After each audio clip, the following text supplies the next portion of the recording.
ओम नमो नारायणाय नमः। जय श्री हरि। हरे कृष्ण। आप सभी को आषाढ़ पूर्णिमा और गुरु पूर्णिमा की हार्दिक शुभकामनाएं।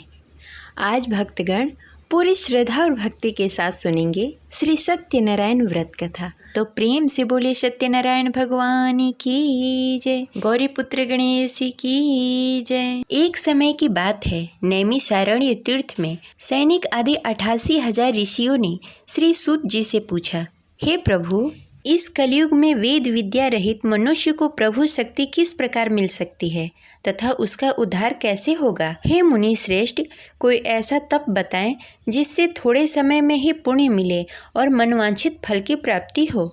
इस प्रकार की कथा सुनने की हम इच्छा रखते हैं।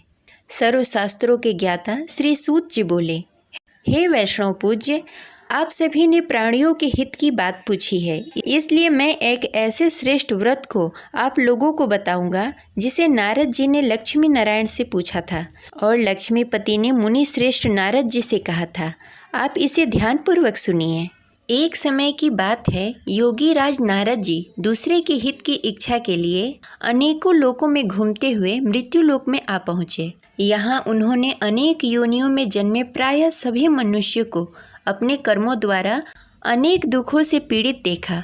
उनका दुख देखकर नारद जी सोचने लगे, कैसा यत्न किया जाए जिसके करने से निश्चित रूप से मानव के दुख का अंत हो जाए। इस विचार पर मनन करते हुए वह विष्णु लोक में गए। वहाँ वह देवों के इष्ट भगवान नारायण की स्तुति करने लगे, जिनके हाथों में शंख चक्र गदा और पद्म थे, गले में वरमाला पहने हुए थे।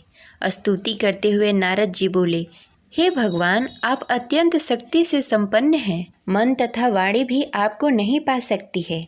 आपका आदि मध्य और अंत नहीं है। निर्गुण स्वरूप सदृश्य के कारण भक्तों के दुख को दूर करने वाले आपको मेरा नमस्कार है। नारद जी की स्तुति सुनकर भगवान विष्णु बोले, हे मुनि श्रेष्ठ, आपके मन में क्या बात है? आप किस काम के लिए पधारे हैं? उसे निसंकोच कहिए। इस पर नारद जी बोले, हे प्रभु, मृत्यु लोक में अनेक योनियों में जन्मे मनुष्य अपने कर्मों द्वारा अनेक दुखों से दुखी हो रहे हैं। हे नाथ, आप मुझ पर दया रखते हैं, तो आप बताइए कि वो मनुष्य थोड़े प्रयास से अपने दुखों से कैसे छुटकारा पा सकते हैं। श्री हरि बोले, हे नारद, मनुष्यों की भलाई के लिए तुमने बहुत अच्छी बात पूछी है। जिसके करने से मनुष्य मोह से छूट जाता है, वह बात मैं तुमसे कहता हूँ, उसे सुनो। स्वर्गलोक और मृत्युलोक दोनों में एक दुर्लभ उत्तम व्रत है जो पुण्य देने वाला है। आज प्रेमवश होकर मैं तुमसे कहता हूँ, ध्यानपूर्वक सुनो। श्री सत्यनारायण भगवान का यह व्रत अच्छी तरह विधि विधान पूर्वक करने से मनुष्य तुरंत ही यहाँ सुख भोग कर मरने पर मोक्ष पाता है। श्री हरि की वचन सुनकर नारद जी बोले कि उस व्रत का क्या फल है और उसका विधान क्या है? यह व्रत किसने किया था? इस व्रत को किस दिन करना चाहिए? सभी कुछ विस्तार पूर्वक बताइए। नारद जी की बात सुनकर श्री हरि बोले, दुख व शोक को दूर करने वाला यह व्रत सभी स्थानों पर विजय दिलाने वाला है। मानव को भक्ति और श्रद्धा के साथ शाम को श्री सत्यनारायण की पूजा धर्मपरायण होकर ब्राह्मणों और बंधुओं के साथ करनी चाहिए। भक्ति भाव से ही नैवेद्य, केले का फल, घी, दूध, गेहूं का आटा, गेहूं के स्थान पर साठी का आटा, शक्कर और गुड़ लेकर सभी भक्षण योग्य पदार्थों को मिलाकर भगवान का भोग बनाएं। ब्राह्मणों सहित बंधु बांधवों को भी भोजन कराएं। इसके बाद स्वयं भोजन करें। भजन कीर्तन के साथ भगवान की भक्ति में लीन हो जाएं। इस तरह से सत्यनारायण भगवान का व्रत करने पर मनुष्य की सारी इच्छाएं निश्चित रूप से पूरी होती है। इस कली काल अर्थात कलयुग में मृत्यु लोक में मोक्ष का यही एक सरल उपाय बताया गया है। इस प्रकार श्री सत्यनारायण व्रत कथा का प्रथम अध्याय संपन्न हुआ। तो प्रेम से बोलिए सत्यनारायण भगवान की जय। श्री सत्यनारायण कथा के दूसरे अध्याय के अनुसार श्री सूत जी बोले, हे ऋषियों, जिसने पहले समय इस व्रत को किया था उसका इतिहास कहता हूँ, ध्यान से सुनो। सुंदर काशीपुर नगरी में एक अत्यंत निर्धन ब्राह्मण रहता था। भूख प्यास से परेशान होकर वह धरती पर घूमता रहता। ब्राह्मणों से प्रेम करने वाले भगवान ने एक दिन ब्राह्मण का वेश धारण करके उसके पास जाकर पूछा, हे विप्र, नित्य दुखी होकर तुम पृथ्वी पर क्यों घूमते हो? दीन ब्राह्मण बोला, मैं निर्धन ब्राह्मण हूँ, भिक्षा के लिए धरती पर घूमता हूँ। हे भगवान, यदि आप इसका कोई उपाय जानते हो तो बताएं। वृद्ध ब्राह्मण कहता है, हे विप्रय, सत्यनारायण भगवान मनवांछित फल देने वाले हैं, इसलिए तुम उनका पूजन करो। इसे करने से मनुष्य सभी दुखों से मुक्त हो जाता है। वृद्ध ब्राह्मण बनकर आए सत्यनारायण भगवान उस निर्धन ब्राह्मण को व्रत का सारा विधान बताकर अंतर्ध्यान हो गए। ब्राह्मण मन ही मन सोचने लगा कि जिस व्रत को वृद्ध ब्राह्मण करने को कहा गया है, मैं उसे जरूर करूँगा। यह निश्चय करने के बाद उसे रात में नींद नहीं आई। वह सवेरे उठकर सत्यनारायण भगवान के व्रत का निश्चय कर भिक्षा के लिए निकल चला। उस दिन निर्धन ब्राह्मण को भिक्षा में बहुत धन मिला, जिससे उसे बंधु बांधवों के साथ मिलकर श्री सत्यनारायण भगवान का व्रत संपन्न किया। भगवान सत्यनारायण का व्रत संपन्न करने के बाद वह निर्धन ब्राह्मण सभी दुखों से छूट गया। हर माह इस व्रत को करने लगा। इस तरह से सत्यनारायण भगवान के इस व्रत उसी समय से जो मनुष्य करेगा वह सभी प्रकार के पापों से छूटकर मोक्ष को प्राप्त होगा और सभी दुखों से मुक्त हो जाएगा। श्री सूत जी बोले कि इस तरह से नारद जी से नारायण जी का कहा हुआ श्री सत्यनारायण व्रत को मैंने तुमसे कहा। हे विप्रो, मैं अब और क्या कहूँ? ऋषि बोले, हे मुनिवर, संसार में उस विप्र से सुनकर और किस किस ने इस व्रत को किया, हम सब इस बात को सुनना चाहते हैं। इसके लिए हमारे मन में श्रद्धा का भाव है। श्री सूत जी बोले, हे मुनियों, जिसने इस व्रत को किया वह सब सुनो। एक समय वही विप्र धन और ऐश्वर्य के अनुसार अपने बंधु बांधवों के साथ इस व्रत को करने को तैयार हुआ। उसी समय एक लकड़ी बेचने वाला बूढ़ा आदमी आया और लकड़ियां बाहर रखकर अंदर ब्राह्मण के घर में आ गया। प्यास से दुखी वह लकड़हारा उसको व्रत करते देख विप्र को नमस्कार कर पूछने लगा कि आप यह क्या कर रहे हैं तथा इसे करने से क्या फल मिलेगा, कृपया करके मुझे बताइए। ब्राह्मण ने कहा कि सब मनोकामनाओं को पूरा करने वाला यह सत्यनारायण भगवान का व्रत है। इनकी कृपा से ही मेरा घर धन्य धान्य आदि से भरा हुआ है। विप्र से सत्यनारायण व्रत के बारे में जानकर लकड़हारा बहुत प्रसन्न हुआ। चरणामृत लेकर वह प्रसाद खाने के बाद वह अपने घर गया। लकड़हारे ने अपने मन में संकल्प लिया कि आज लकड़ी बेचकर जो धन मिलेगा उसी से श्री सत्यनारायण भगवान का उत्तम व्रत करूँगा। मन में इस विचार को लेकर बूढ़ा आदमी सिर पर लकड़ियाँ रखकर नगर में बेचने गया, जहाँ धनी लोग ज़्यादा रहते थे। उस नगर में उसे अपनी लकड़ियों का दाम पहले से 4 गुना अधिक मिला। बूढ़ा व्यक्ति प्रसन्नता के साथ दान लेकर केले, शक्कर, घी, दूध, दही और गेहूं का आटा लेकर श्री सत्यनारायण भगवान के व्रत की अन्य सामग्री लेकर अपने घर को गया। वहां उसने अपने बंधु बांधवों को बुलाकर विधि विधान से श्री सत्यनारायण भगवान का पूजन और व्रत किया। इस व्रत के प्रभाव से वह बूढ़ा लकड़हारा धन, पुत्र आदि से युक्त होकर संसार के समस्त सुख भोगकर अंतकाल में बैकुंठ धाम को चला गया। इस प्रकार श्री सत्यनारायण कथा के दूसरी अध्याय संपन्न हुई। तो प्रेम से बोले श्री सत्यनारायण भगवान की जय। सत्यनारायण व्रत कथा के तीसरी अध्याय के अनुसार श्री सूत जी बोले, हे मुनि श्रेष्ठो, अब आगे की कथा कहता हूँ। पहले समय में उल्कामुख नामक एक बुद्धिमान राजा था। वह सत्यवक्ता और जितेंद्रिय था। प्रतिदिन देव स्थान पर जाकर और निर्धनों को धन देकर उसके कष्ट दूर करता था। उसकी पत्नी कमल के समान मुख वाली तथा सती सावित्री थी। भद्रशिला नदी के तट पर दोनों ने श्री सत्यनारायण भगवान का व्रत किया। उसी समय साधु नाम का एक वैश्य आया। उसके पास व्यापार करने के लिए बहुत सारा धन भी था। राजा को व्रत करते देखकर वह विनय के साथ पूछने लगा, हे राजन, भक्ति भाव से पूर्ण होकर आप यह क्या कर रहे हैं? मैं सुनने के लिए इच्छुक हूँ, आप मुझे बताइए। राजा बोला, हे साधु, अपने बंधु बांधवों के साथ पुत्रादि आदि प्राप्ति के लिए यह महाशक्तिशाली श्री सत्यनारायण भगवान का व्रत और पूजन कर रहा हूँ। राजा के वचन सुनकर साधु आदर के साथ बोला, हे राजन, मुझे इस व्रत का सारा विधान कहिए। आपके कथानुसार मैं भी इस व्रत को करूँगा। मेरी भी संतान नहीं है और इस व्रत को करने से निश्चित रूप से मुझे संतान की प्राप्ति होगी। राजा से सारा व्रत का विधान सुनकर व्यापार से निवृत्त होकर वह अपने घर गया। साधु वैश्य ने अपने पत्नी को संतान देने वाला इस व्रत का वर्णन कहकर सुनाया और कहा कि जब मेरी संतान होगी तब मैं इस व्रत को करूँगा। साधु ने इस तरह से वचन कर अपनी पत्नी लीलावती से कही। एक दिन लीलावती पति के साथ आनंदित हो संसारिक धर्म में पवित्र होकर श्री सत्यनारायण भगवान की कृपा से गर्भवती हुई।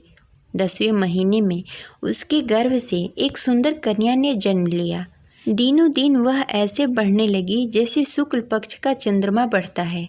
माता पिता ने अपनी कन्या का नाम कलावती रखा।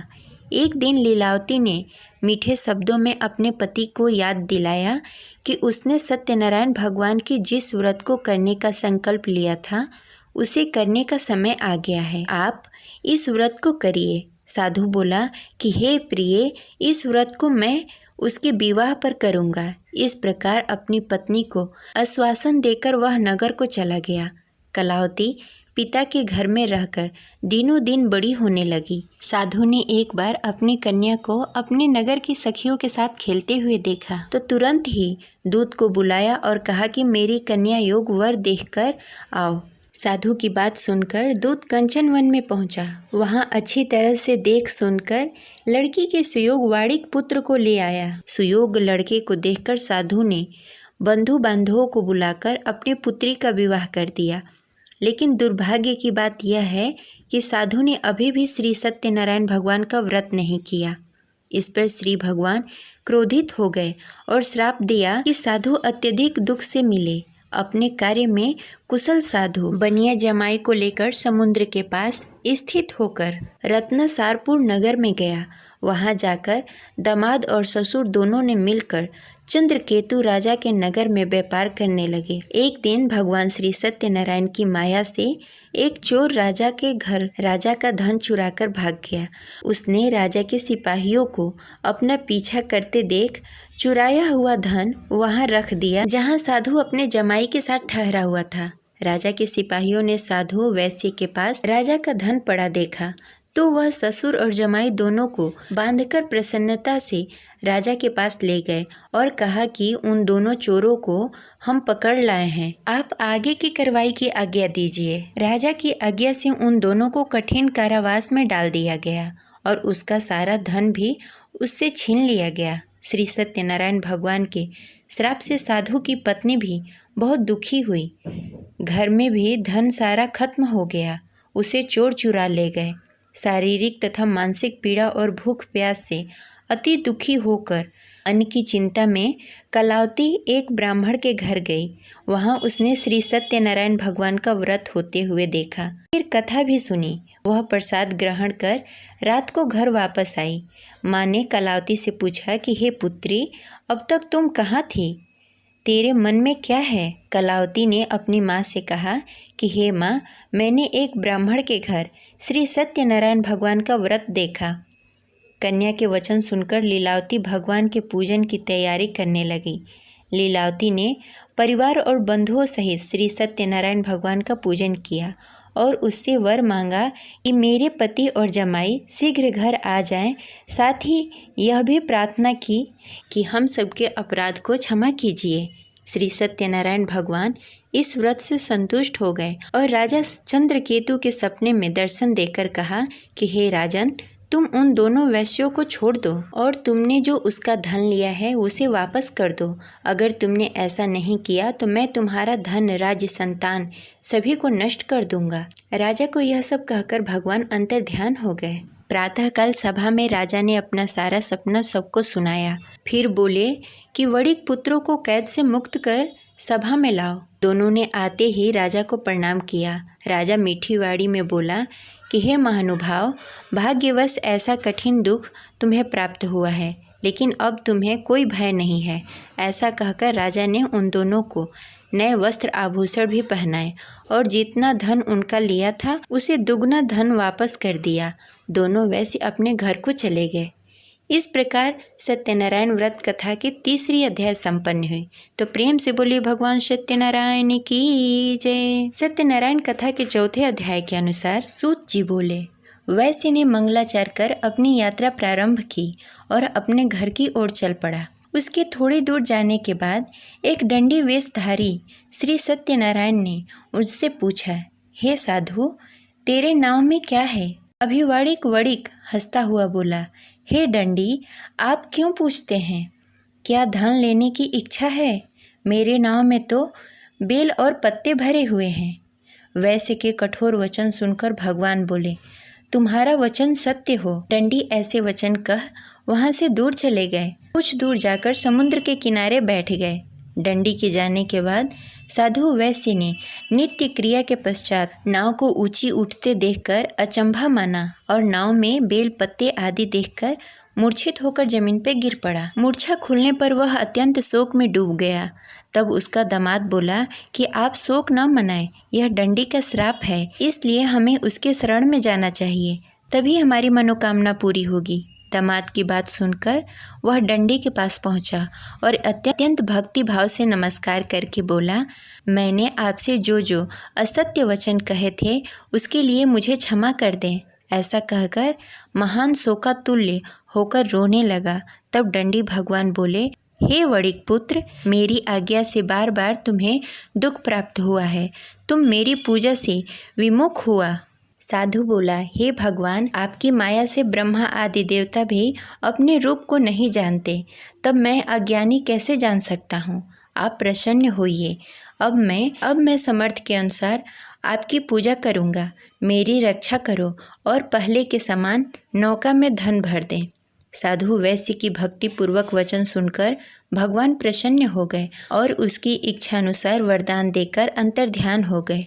ससुर दामाद जब नाव पर आए तो नाव धन से भरी हुई थी। फिर वहीं अपने अन्य साथियों के साथ सत्यनारायण भगवान का पूजन कर अपने नगर को चल दिए। जब नगर के नज़दीक पहुँचे तो दूत को घर पर खबर करने के लिए भेज दिया। दूत साधु की पत्नी को प्रणाम कर कहता है, मालिक अपने दामाद सहित नगर के निकट आ गए हैं। दूत की बात सुनकर साधु की पत्नी लीलावती ने बड़े हर्ष के साथ सत्यनारायण भगवान का पूजन कर अपनी पुत्री कलावती से कहा कि मैं अपने पति के दर्शन को जाती हूँ, तू कार्य पूर्ण कर शीघ्र आ जाना।